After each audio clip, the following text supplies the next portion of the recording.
problem. So again, I don't really emphasize this chapter, okay, that much. So again, the PowerPoint and homework.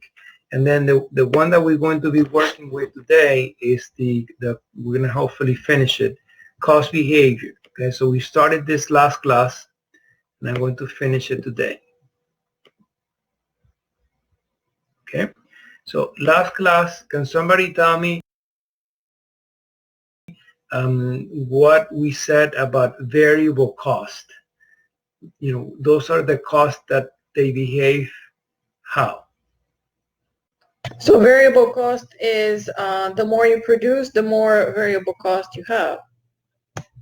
Because variable is like, supplies, if you need to hire more people, things like that. Exactly. So the total amount of variable cost will increase with production. So any cost that increases because you're manufacturing more units, most likely will be a variable cost. So when Home Depot, I don't think they're open 24 hours anymore, but a few years ago, the Home Depot on 8th Street, I think it was open 24 hours. So when that Home Depot decides to be open 24 hours, they most likely are going to hire more part-time employees that work, they just work by the hour and they get paid. So obviously the wages for that Home Depot that now decides to be open 24 hours is going to increase. They're going to have to pay more wages if they're open 24 hours. So wages are part of variable cost. If Home Depot decides to be open 24 hours, the electricity, now that they're open 24 hours, is definitely going to increase variable cost. Let's see, direct labor, maybe if this is maybe like a restaurant. I think I also mentioned an example, Outback, they used to open when they first started, years ago, they were only open for dinner. Now all Outbacks are open for lunch and dinner. So when they take the decision to open for lunch and dinner, obviously they're going to have to buy more steaks. They're going to have to buy more potatoes. They're going to have to buy more lettuce. Because if they're open for lunch and dinner, obviously they're going to be selling more. That doesn't mean that they're going to be more profitable, but they're going to definitely be selling more if they're open for lunch and dinner every day. So in that example, the cost of the steaks, the cost of all those potatoes is a variable cost. The more hours they're open, the more they're going to be manufacturing, the more they're going to be making. So the total cost of all those potatoes, all those steaks is going to increase. Okay, so that's why the line shows an increase for total. Okay, but what's interesting here is that the unit variable cost stays the same. Okay, so I'm going to give you an example. When I have a little Taste of Spain, the restaurant, let's pretend that the cost of making one tortilla, just one single tortilla española. Let's say I need 5 potatoes, 2 onions, and 4 eggs. Okay, and let's say that I also pay someone an hourly, $10 an hour to peel potatoes and help me make the tortilla. So let's just say that all that together, potatoes, onions, eggs, the whole thing, is along with the direct labor, is $10 per tortilla. So when I make, let's say, 1 tortilla, or 10 tortillas, or 20 tortillas, or 30 tortillas, the cost of each tortilla individually is not going to change, and it's going to be $10 per tortilla. Okay, so in other words, the cost of the eggs that go into making the tortilla, the cost of the potatoes, the cost of the onions, the cost of the sausage, the cost of the hourly employees, the cost of the electricity. I already did, let's say, pretend that I did the numbers, and it comes up to $10 per tortilla. So whether I make 10 tortillas, 20, 30, or 40, per tortilla, the cost of variables is 10. So that's very important. The per unit does not go up or down. Per unit variable cost stays flat. In this example, $10 per each tortilla. where the total amount of cost for variables, the more tortillas manufactured, obviously, is going to go up because it's, this many units times 10. So if I make 10,000 units at 10, it's 100. If I make 20,000 times 10, it's 200. If I make 30,000 units times 10, 300. And the total cost is the same per each tortilla. Sorry, the total cost per unit is the same. Total cost obviously goes up. Any questions? Okay. Now, if you compare that with fixed cost, remember the fixed costs are the costs that are not going to change depending on, it's like the more units produced does not mean that your fixed cost is going to increase, that your total fixed cost is going to increase.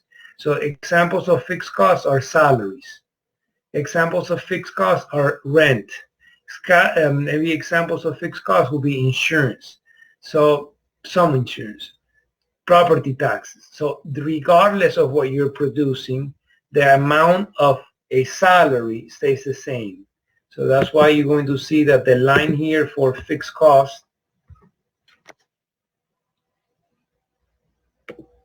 you see how it's flat? So in this example, and I'll give you an example. Let's say that at Taste Spain, I have one of the managers, supervisors, that his salary is $75,000 a year. So whether Taste Spain is extremely successful and we make 50,000 tortillas, or if we make 200,000 tortillas during the year, or if we make $300,000 tortillas, the salary of this manager, which is a fixed cost, does not change depending on units produced. So his salary is the same. That's the definition of a fixed cost. For a student to know the difference, or a business owner to know the difference, is extremely important. There's some costs, like for instance in the U.S., maybe like make it more relevant and give you an example. In the U.S., it's known for, like you work hard here. And in this, I don't know, but again, if I compare, I guess the work life in the U.S. compared to maybe Spain, in general, I would say that people here in the U.S. work more hours. They work more. Okay, give you an example. My son, one of my kids was working for Enterprise Rent-A-Car a few years ago, and to be honest with you, I also worked for Enterprise before working for Miami-Dade, and I really I enjoy working for Enterprise. So again, several years later, my son started working for them, and he decided, he switched careers. He decided that he really was not going to be working so many hours. He used to work holidays. He used to work 10-hour days, 11-hour days. It's a lot of work. And why am I giving you this example? Because he was getting paid a salary.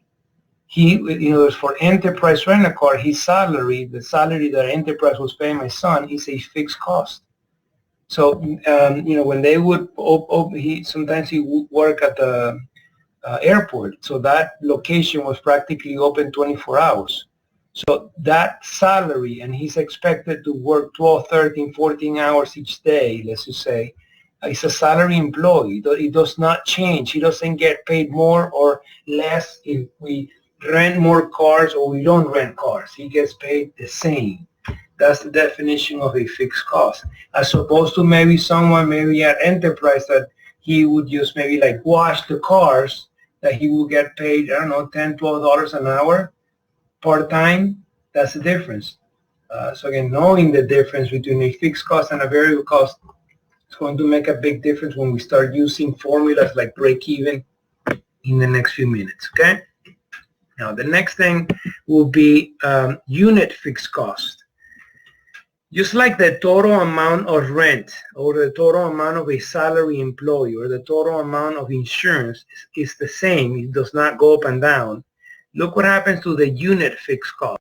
Here is, once again, let's just think of corporate America. Like you work really long hours. You might get a six-figure salary, but you're expected to work a lot. Why? Because the more hours you're going to work, hopefully the more productivity, the more you're going to be producing, the more will be the output. And why are we concerned with the output? Because if we pay you a six-figure salary, hopefully we're producing a lot of units. That way your salary will be amortized by more units. The more units we manufactured, obviously the lower the cost for that unit. So the objective is to produce, as far as fixed costs, to produce as many units as possible. So your salary employee or your rent or your insurance or your property taxes will be amortized by more units.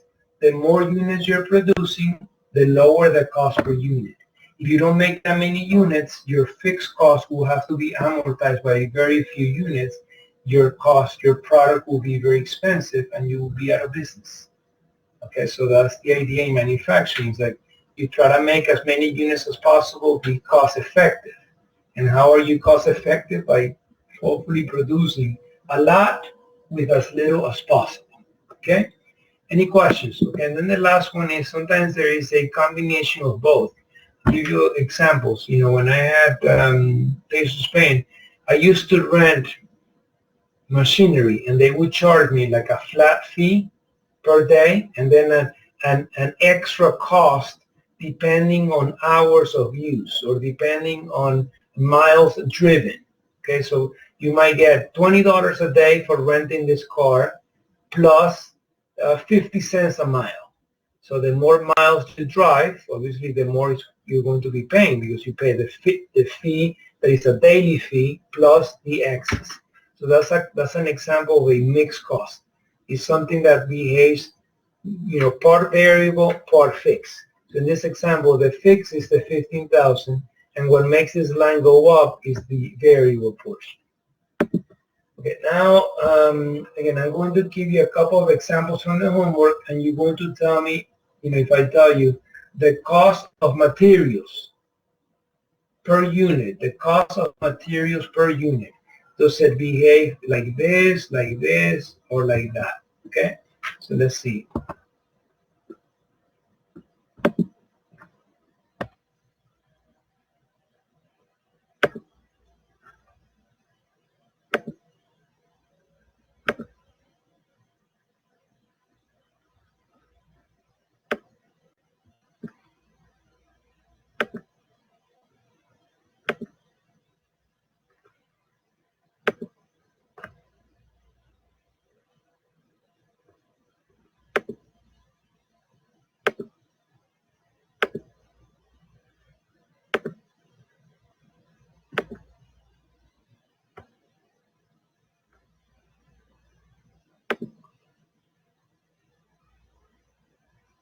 Okay, so one second.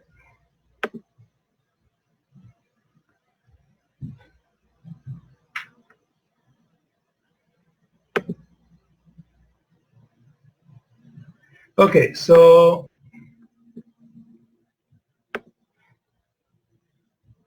cost, let me see, hold on.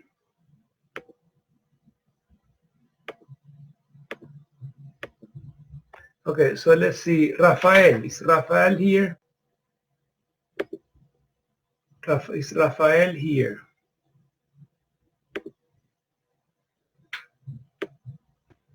Yes. Okay, so Rafael, okay, what do you think? The oil, okay, this is a company that manufactures automobile parts, and it says, please classify the cost as a variable cost, fixed or mixed. So if you're making automobile parts, the oil used in the manufacturing equipment, so think of this very expensive high-tech equipment that needs oil. You know, in order for this equipment to run, you need oil. So do you think the oil behaves like a fixed cost or variable?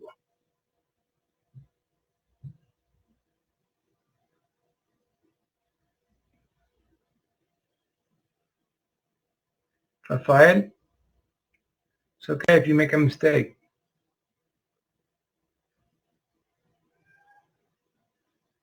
A fixed cost? No, no. The oil will be variable because In other words, think of a production line where you're manufacturing millions and millions of units. In order to think of your car, perfect example, even a better example. If you hardly drive your car, by the way, that's the worst thing that you can do to a car or even to an outboard engine from a boat. Okay, like to leave it there without running it.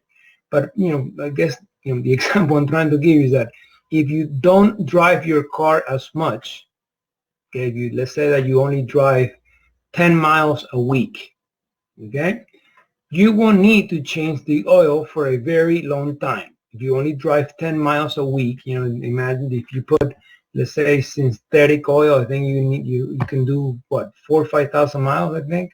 So with 10 miles a week, imagine how many months you're going to be able to go without a change of oil. But if you, instead of putting 10 miles a week, if you put 1,000 miles in 1 week, at the end of the third week, you should be doing a change of oil. So that explains that the oil is a variable cost. The more miles you drive, the more you use your car, the more changes of oil you're going to have to perform. So in a business setting, the more you use the equipment, the more oil you're going to use. When you said fixed will be regardless of, it will be a cost that regardless of how much you use the equipment, you're not going to have to incur a bigger expense. Again, oil is not one of those examples. Okay, so I hope you get it. Like the oil will be one of those costs that is going to increase, depending on how much you're producing. The more you produce, okay, you got it. Okay. Plastic, fixed or variable. And think of the plastic that you're using to make the automobile part. Let's see, Daniel. Is Daniel here? How about Erica? Would it be fixed? Variable. Variable, very good. Thank you. How about the salary of the plant manager? John,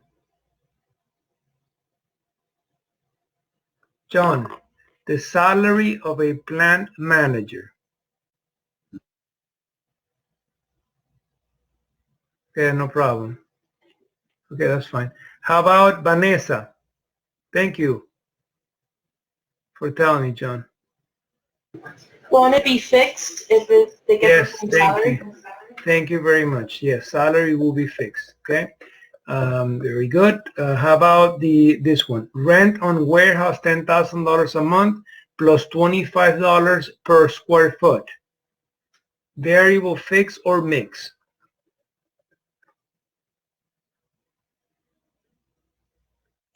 That's sounding like a mixed cost because you have a portion that's Oh, going to be fixed, which is the rent, and then 25 depends on how much you use. Exactly. So this 10,000 is the fixed amount per month regardless. This 25 per square foot is the variable. Since it's a cost that has variable and fixed in it, it's what we call a mixed cost. Okay. Well, I think you got it. Our